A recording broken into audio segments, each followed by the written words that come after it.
I got 12 o'clock. We good on AV? Good?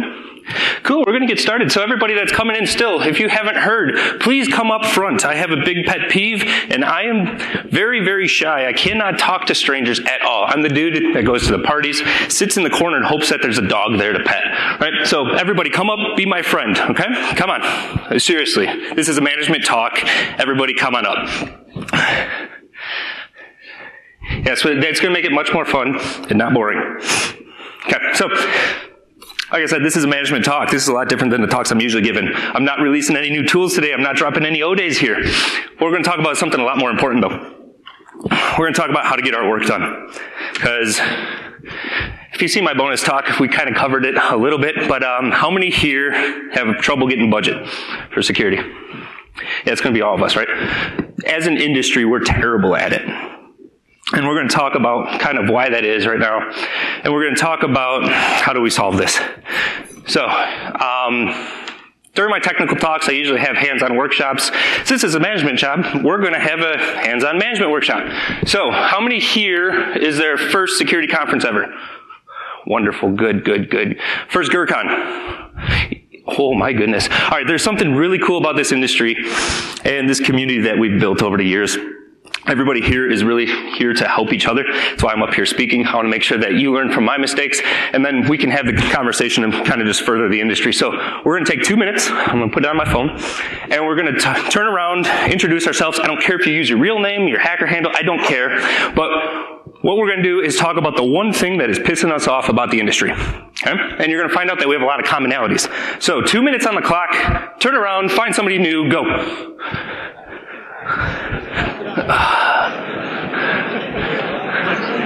How you doing? Ryan. Right, pleasure. What's pissing you off? Budget. Yes. Good. Management that is just shoot from the hip. Yes. They just have no. It's terrible, isn't it? They just have no idea what to do. I got an email chain right now from like too long. C-level execs all arguing with each other over stupid shit. What don't they understand? That they should just pay somebody to do what they don't understand. Ultimately. Yep. Yeah. It's a weird place that we're in, right? Like, oh, we need marketing. The CEO is not the marketer, right? We hire people for that. But for some reason, people think that they're security experts, or we don't have problems at all, right? So, yeah. Well, we got a new CISO, which is great, but he's arguing with the other guys and wants to do too much with no resources, and it's like they've already hired a company that actually offers what they're having trouble with. But just give them 10 grand. Do it. Problem solved. Right? Excellent. Pleasure talking. Hey, thank you. 1 minute warning. If you have not switched, make sure you switch.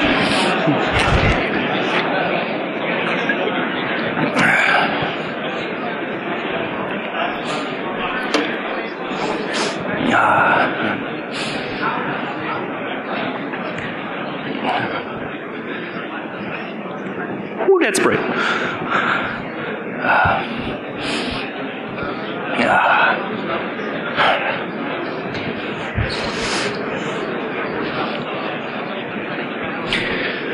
10-second warning. Wrap it up, wrap it up, wrap it up.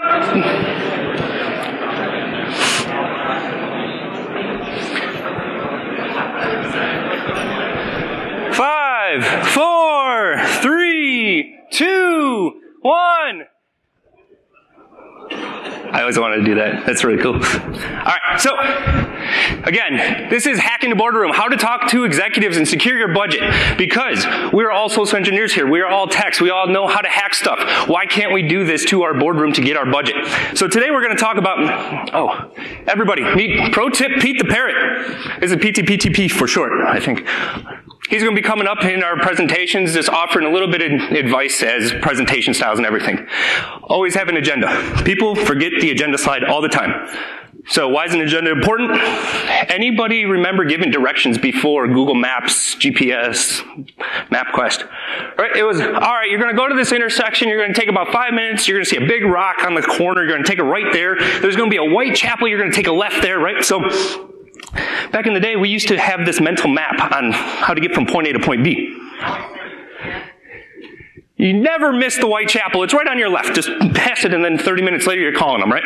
So what we want to make sure is our audience doesn't get lost. So we're going to build a mental map on where we're going. I'm putting my head, because I know what this presentation is. Some of you might have cheated and downloaded it off of GitHub. Everything is up here, publicly available.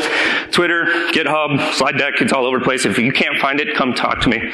I'll get you the deck. Feel free to take pictures. But we're building this mental map on, we're at point A, we're going to get to point B. This is how we're going to do it, right? So the objective of this talk is to talk, basically. We're going to talk about how do we talk better, though. We need budget. We need to do this stuff to get the job done. We're going to talk about 4 things. We're going to talk about framing the problem. We're going to talk about how to make that problem real. Then we're going to talk about explaining the solution and then doing it, right? So, for this presentation, I will be reading the PowerPoint. No. I see this all the time. We're given technical talks. The slides have 800 words on there. Font size is 8. And we're like, hey, you see? Like, no. There's this great feature on your computer called text-to-speech now. If I wanted to hear you read your slides, I could just highlight it and say, talk to me, computer. They're not here to read your slides. They're not here to listen to your slides. They're here to watch you speak. They're here to listen to you. They want to hear your story. Your slides should be visual representations of what you're talking about to help you tell that story. No more, no less. Okay? So, again, I said we're going to talk about frame the problem. So let's frame the problem. This is something we do terribly as an industry. So, from our exercise before, shout out one of the problems that we have. Overworked. All right. Give me some more. Budget. Success is not appreciated. All right, these are a lot of human problems. Do we have technical problems? Too many tools, not enough management. Cool. So let's pick one of these problems and focus in on why do I care? So here, does anybody do vulnerability management here? Okay.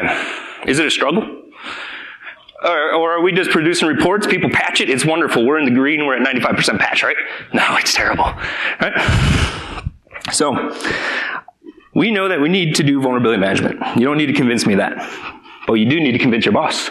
So let's frame the problem, right? So why is vulnerability management a problem? Why do we need it? Patch Tuesday. Okay, why do I care? We're going to lose data. Why do I care? My data is public. Equifax. Have you seen their stock since they got breached? It's up. Right? Why do I care if I get breached? We're going to lose money. Okay, cool. So, reputation. Cool. How do we quantify that? Because if I look at recent breaches, has anybody here stopped shopping at Target since they got breached? We got 1, 2, 3. Ooh, cool. Home Depot? TJ Maxx? You stop banking at Wells Fargo or Bank of America? Or everybody's breached. Who cares? Why am I spending money? This is where framing the problem comes in. So I'll give you a story. Because I like telling stories. So, anybody here have to sell a SIM project? I'm not talking about selling Splunk, but like we need detections and correlations and all that stuff. Yeah. So I give my presentation. You know, we give everything like, oh my goodness, look at all these problems that we have, and then I'm going to need to put this in. So Splunk, oh my god, I'm going to need 32 distributed systems to handle the indexing. We're going to have hot, cold storage, blah blah blah blah blah. But at the end, we're going to have all these problems that we can fix then.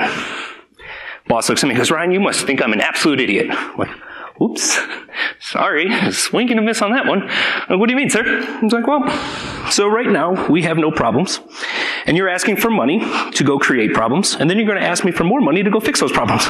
Why the hell would I do that? I'm like, well, that's an important lesson learned. Didn't explain why it matters to him. So maybe there's something going on here. So stats. We all know we need budget. The more budget that we have, the more good things we can do. So on the left, we see spend. It's left, right? Yeah. On the left, we see spend coming up from 2010 to 2018. We're spending more and more, so we should see incidents go down. So on the right is the incident graph, and it's not going down. It's going the other way. So as somebody outside of the industry, you go, so you're telling me the more money I invest, the more incidents we have. All right, maybe I'm playing games with stats, right? Let's take a real-world example. Facebook 2017 says they're going to bolster security. They're going to double their spend from $7 billion to $14 billion. And in less than a year, they're breached on 50 million accounts. Oops. Maybe if they spent that extra 100,000, they could have stopped that one. So there's something going on here, right? So let's talk about how these things are framed, right? Everybody knows the Capital One breach by now, right? Okay, so this was a headline from the Washington Post, I believe. Got sources down here. Right? Yeah, it's Washington Post. So if I'm reading this, I look and Capital One was breached because they embraced cloud services.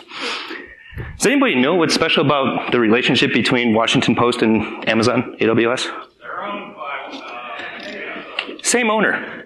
So you literally have the only media outlet that is incentivized to spin this in a positive way for AWS, and they still say, and in the end, the embrace of cloud services couldn't save them. It's like, if I read this, this is what this is telling me. Is cloud bad? No, does anybody know how they actually got breached? Unsecured S3 budget? They were breached by somebody that helped them set up. Yes, that is one story. Anybody else know the other stories? Misconfigured firewall. Anybody else know the other stories? Admin. Anybody else know the other stories? Metadata servers, right? What else do we hear? Unpatched since 2015, right? We are the security industry and we still can't get a good, cohesive story on what happened. So here's my challenge to everybody here is if your executives are getting their security news from the news media, you already lost your game. They need to be coming to you to understand, hey, what happened at Capital One? Do we need to care about it? Can you explain to me how they could have mitigated this? Start briefing your executives and your management on all these things happening in the news, because the news is going to get it wrong every time. Right? So if we want them to understand our problems, we should understand them problems. Does anybody know how to answer this one? Make money. It's a good start. If I make $1 and I invested $100 billion, is that a good business? It's probably not. So there's something more to it. So we want to make money. What else do we want to do? Profits. Okay, cool. We're getting there. So if I'm Pepsi and I make $100 million and I'm Coke and I make $1 billion, is Pepsi successful? Depends on what your costs are. Cool. So, pro tip, Pete. He's going to help us out. The objective of business is to provide an abnormal long-term return. Withholding nonprofits, charities, mom and pops that have different things to kind of take care of the company. Right? Majority of us are working in public sector. The objective of a business is to provide abnormal long-term returns. Abnormal is important because if I can provide 3%, but my competitor provides 10%, the money should be invested there. As a member of the board, my job is to make sure that the investment from my owners is being spent in the best way possible. So if I'm making 3%, my competitor is making 10%, it should be my recommendation to go invest in the competitor. That never happens, but that should happen, right? So long-term returns, because if we make $1 million today, but we lose $10 billion next year, that's not a good business, right? So abnormal long-term returns. So again, how does this relate, right? So let's frame the problem. So shout out one of the programs that you guys are working on. Nobody's working on anything. We're at a conference, we're drinking. Network visibility, cool. So, I need a project for network visibility. How does this support the abnormal long-term return of the company? Anybody? Okay. Let's break it down. Right? So, we work in security. Oftentimes, if we're not in a cybersecurity firm selling our services as security professionals, we're not going to be adding value to the business. Right? Chances are we're costing the business a lot of money. We're expensive. It's nice, but we're expensive. Right? So, why do we care about add value or reduce cost? Because this is one of the basic principles that everybody knows in management. We need to make the profit go up. So that leaves us two things. We can raise the revenue or we can decrease the cost, right? That's easy math. So, network visibility. Are we going to add revenue to the company if we got more visibility into our network? Cost. Are we making costs go up or down? Why would I approve your project? Right? So here's the fundamental issue. Does anybody know a different industry that is not security that operates like security from a business model perspective? Because what do we really do as security professionals? If we're not adding value or reducing cost, what do we do? Manage risk, de-risk the situation, right? We're protecting this formula, right? We're protecting the profits because we can protect the revenue stream. Right? We know that if we don't have security, revenue isn't going to be coming in because you don't have a business. You got breached, you're gone. The revenue drops. Let's take our network visibility.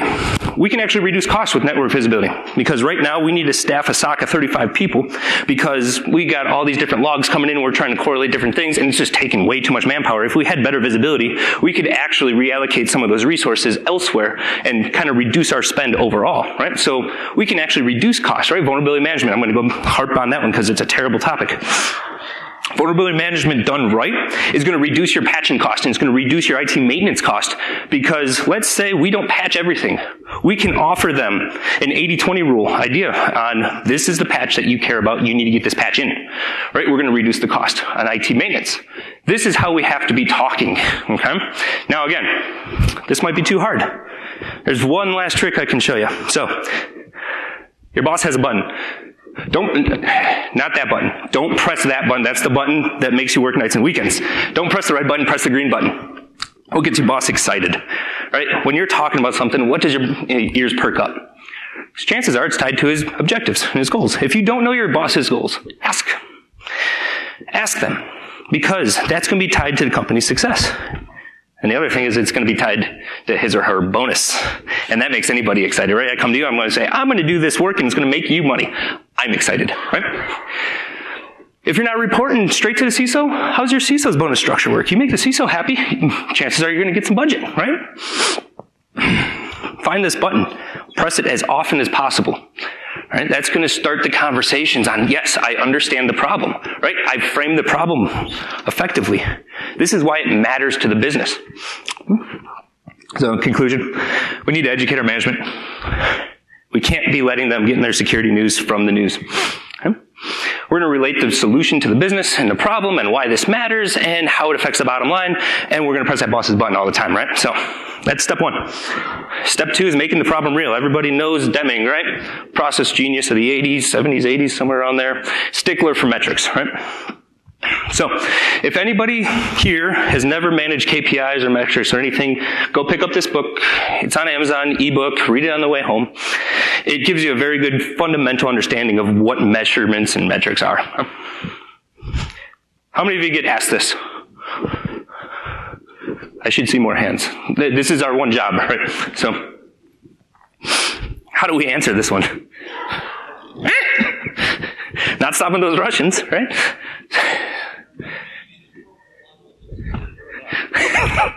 We are maintaining an appropriate level of insecurity. Okay. How do we know? Right? If you can answer these questions, chances are you can skip this part of the talk. The problem is, when we get asked if we're secure, we throw out a whole bunch of words, and this is what they see. Sometimes we're not even using words. Oh, I'm going to need a new SIM to write IOCs, and I'm just spinning letters now. This is really hard to understand if I'm not in the industry. This is easy. I don't have to know about your firewalls or anything to know something happened between April and May, and since the graph is green, it's probably good. Cool. Got progress. This is simple. So thank you for coming to talk. This is all you need to do. No. So how do we get here? All right? So if you're in the American education system, you probably learned the scientific method back in 3rd or 4th grade. All right, we're going to ask questions. We're going to make observations. We're going to form a hypothesis. We're going to figure out how to test that. We're going to gather some data. We're going to make recommendations off of what we find. Excellent.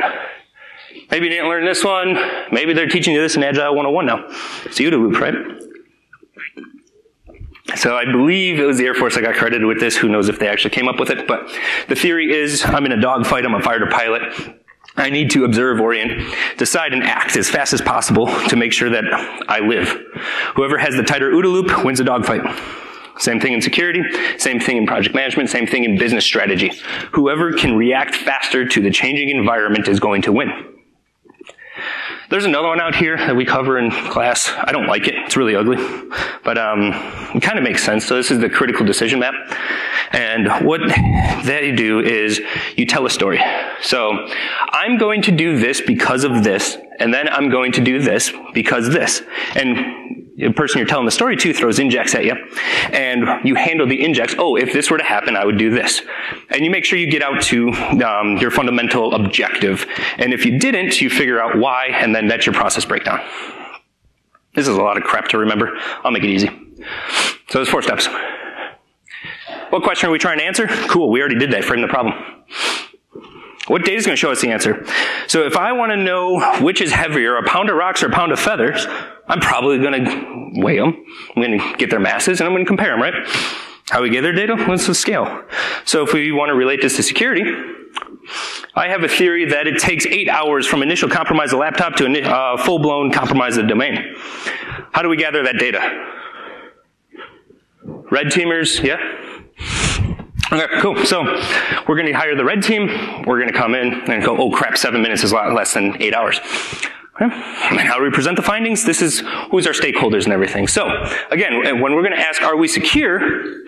We now have things. Oh, well, we run a phishing campaign, and last year it was a 33% click rate. We introduced new education systems. Now it's down to a 12, right? Metrics don't answer the questions. They reduce uncertainty. So now we can answer this in a fundamental way. Are we secure? Well, I'm going to throw a bunch of numbers at you.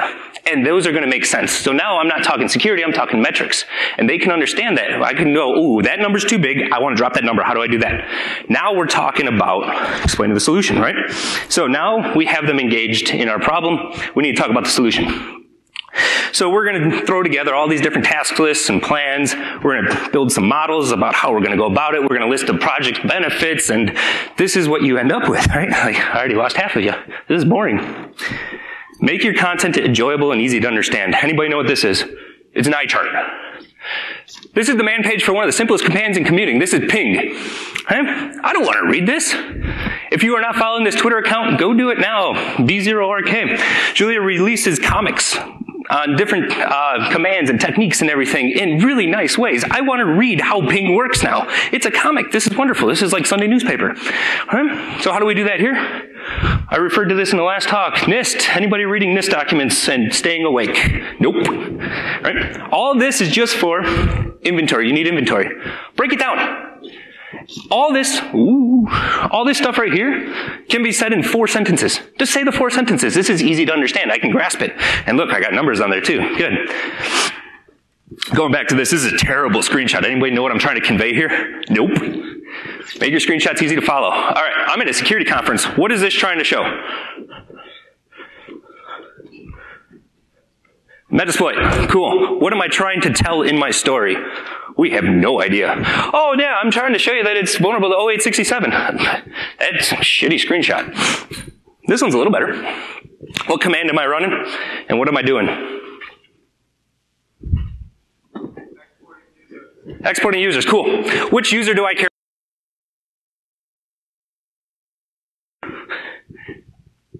Annotate.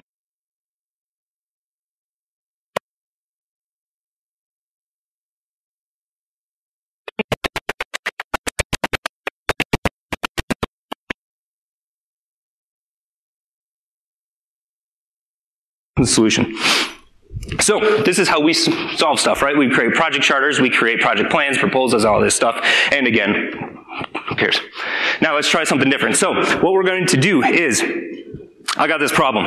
It takes about an hour from initial compromise to full domain compromise. And given our response times and everything, we get about 30 minutes to hands on keyboard. So we have less than 30 minutes to react to this and actually clean it up. That's kind of crap, because there's no way we're going to do that. So what I want to do is elongate that time. And the way I'm going to elongate that is with an idea called active defense and cyber deception. That was cool. It worked. As I clicked the button, everybody's eyes straight to the screens. You started reading it. You're engrossed in it. You're going to read what I want you to read now, and you're going to like it. Right?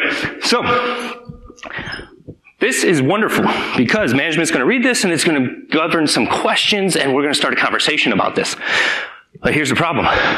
That is absolutely useless to us as technical people. What the hell am I going to implement here? No idea. That's why you do all this work still.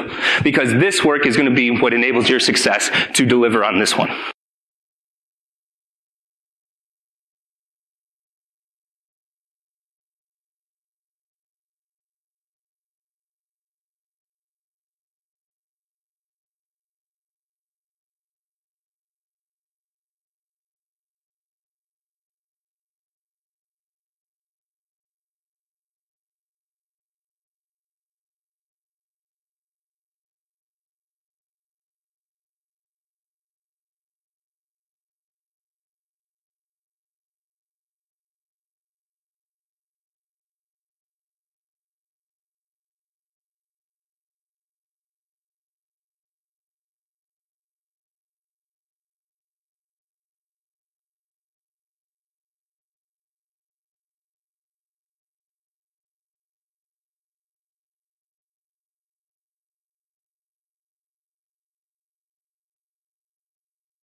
Wherever we can, enable frictionless work. 6 and 7 go together. Generate the short-term wins. Make it easy to win and start gaining that confidence in your board. Because when you can do that and you sustain, the question isn't why do you need a budget, it's how much do you need. And that's a really good place to be. These guys' last step is institute change. I don't like that one. Cement your legacy. Right? This is what we're here for. So in conclusion, well, maybe one more tip. Always have a conclusion slide, because if you did this right, this is a nice little bow on your presentation, right? And third trick is the conclusion is just the agenda slide renamed. Because if you said, I'm going to talk about this, and you talk about it, this is what I talked about, right? I add one more of them. Cement your legacy. Yeah. Always end a call to action. So what I want everybody to do here, I talked a little bit about all these different problems that we have and why we have the problems and how we're going to solve them. I want you to think about personally, who do you want to be in the workplace? I want you to think about how you're going to do that. What support do you need? Who's going to help you enable your success? How do you build these relationships to make sure that you become the trusted advisor, the security professional? How do you become elite? Right? We are here to be the absolute best that we can be. Getting budget is going to enable you to do this and grow and grow and grow. And with that, I'm out of time. Thank you, everyone. I got questions in the hallway. Be elite.